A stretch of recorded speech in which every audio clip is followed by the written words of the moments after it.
আসসালামু আলাইকুম প্রিয় দেশবাসী ও আমার এই পেজের সকল পরিবারের পক্ষে আমি আজ এসে গেলাম আমাদের সেই বড় বড় 7তলা 8তলা 10তলা এই হেকিমের বাড়ি নয়, এসেছি গ্রামের বাড়িতে।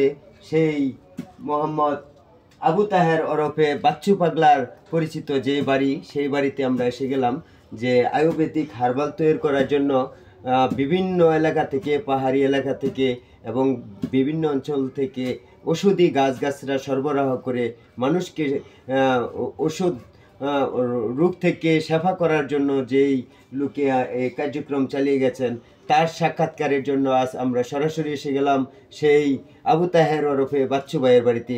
চলুন আমরা দেখা যাক এই মুহূর্তে বাচ্চু ভাই কি করতেছে। তো বাচ্চু ভাই, আসসালামু আলাইকুম ভাই। ওয়ালাইকুম আসসালাম। তো আপনি যে এই মুহূর্তে যে হার্বাল গুলো ওষুধগুলো তৈরি করতেছেন, সেগুলো কি মানুষের জন্য, এই খাওয়ার জন্য, ব্যবহারের জন্য, ওষুধ ওই রোগের জন্য? হ্যাঁ, যাতে আমার এই হাতের করা জিনিস, এই বনাদি জিনিস বিভিন্ন জায়গা থেকে উঠে আনার জন্য আল্লাহ যে আমার সেই শক্তি দান করছে, তাতে আমি কৃতজ্ঞ। তবে আমি সংগ্রহ করছি আমার দাদার অনুমতি আদেশে। উনি থাকতে ওনার সেবা করে আমি এটি ওনার কাছ থেকে পেয়ে গেছি। তো আপনার দাদাও কি এই ধরনের কবিরাজ ছিল নাকি? হ্যাঁ, হেকিমি কবিরাজি করতো এবং বনাজি ওষুধের দ্বারা চিকিৎসা করতো তিনি আলহাজ। তো আপনি বিভিন্ন রোগ বলতে কেমন ধরনের জটিল রোগের চিকিৎসা করতে পারেন, আপনি একটু বলবেন? এখন বর্তমান মানুষের শারীরিক জটিলতা বহু ধরনের সমস্যার সম্মুখীন হয়ে থাকে।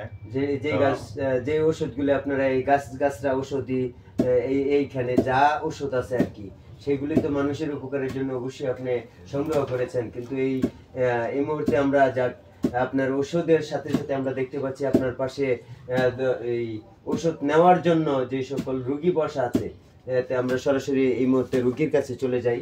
তো আমরা দেখি যে তারা আপনার ওষুধ পেয়ে কি উপকৃত হয়েছে কিনা। তো আসসালামু আলাইকুম। আপনি এখানে এসেছেন যে ওষুধ নেওয়ার জন্য? হ্যাঁ, আমি এখানে এসেছি ওষুধ নেওয়ার জন্য। আমি অসুস্থ ছিলাম, তখন আমি এতে ওষুধ নিয়ে খাওয়া পরে আমি উপকৃত হয়েছি।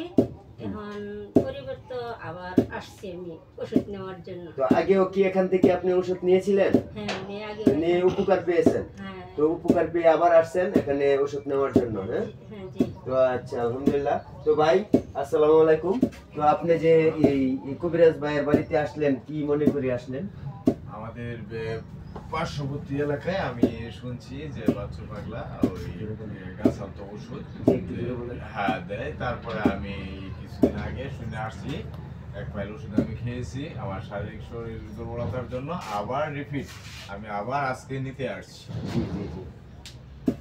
তো আপনি আগেও এখান থেকে ওষুধ খেয়েছেন? হ্যাঁ, আগে। তো খেয়ে কি ফলাফল মোটামুটি শারীরিক ভালো সুস্থ অবস্থানে আছে, শরীর জ্বালাপোড়া বা এই ধরনের ছিল আর কি ছিল? আর এখান থেকে আপনি ওষুধ, এই গাছরার ওষুধি ফাইল খেয়ে আপনি বর্তমানে সুস্থ আছেন, আবারও ওষুধ নিতে আসছেন।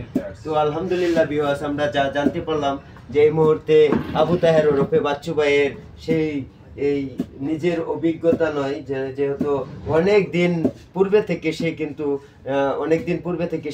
ওই যে এই ওষুধি গাছরা সরবরাহ করে। হঠাৎ আমরা জানতে পারি যে এটা তো আর কবিরাজের 7তলা বাড়ি নয়, এটা গ্রামের বাড়ি। তো গ্রামের বাড়িতে এই ধরনের কবিরাজি সে চালাচ্ছে এবং মানুষকে উপকার করছে। এই শুনে আমি কিন্তু আমার এই পেজ থেকে সরাসরি এসে গেলাম এবং আমার এই ইউটিউব চ্যানেল থেকে তাকে সাধুবাদ জানানোর জন্য এসে গেলাম। আর এই মুহূর্তে আমরা কিন্তু এসে ঠিকই দেখলাম যে তার এখানে অনেক জাতের গাছরা ঔষধি আছে, যেটা আপনাকে পরিচয় করার জন্য আবারও চলে গেলাম সেই বাচ্চু ভাইয়ের কাছে। বড় ভাই, আপনার এখানে কি ধরনের ওষুধগুলা আপনি সরবরাহ করেছেন একটু বলেন। বিশেষ করে আমার কাছে যে রুগী আছে, মানুষ আছে, তারা বেশিরভাগ আছে শারীরিক দুর্বলতার জন্য।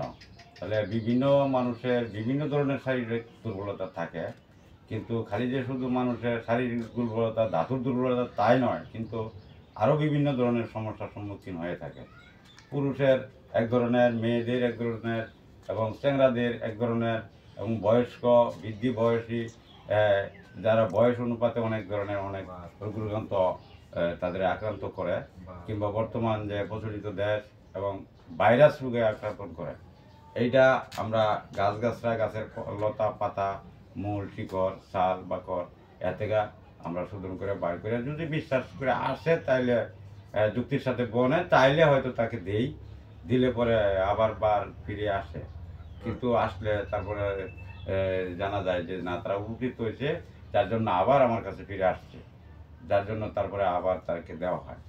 আচ্ছা আচ্ছা। তো এই উপকৃত হয়ে আসে। সর্বকথা হলো যে আমরা যা যা বুঝতে পারলাম যে বিশ্বাসী বস্তু মেলে তর্কে বহুদূর। আমরা গাছগাছরাকে বিশ্বাস করি, আর গাছের গুণ আছে বিদায় মানুষের উপকৃত হয়।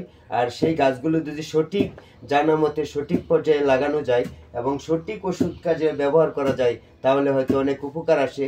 আর যা আমরা জানি না বিদায় কিন্তু অনেক গাছ ব্যবহার করতে পারি না।